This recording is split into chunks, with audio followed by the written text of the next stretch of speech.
Welcome back to the channel. Don't forget to like, share, and subscribe my channel. Today we are explore how to create a business marketing graphic using Posterize in Photoshop. I open Photoshop and choose the Posterize adjustment because this marketing graphic needs bold, stylized impact. I duplicate my background layer to work safely. I carefully adjust Posterize levels, pausing to watch how the colors and tones transform.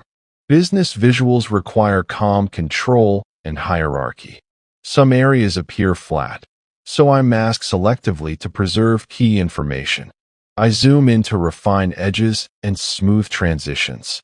I pick colors deliberately to highlight business offers or features. I add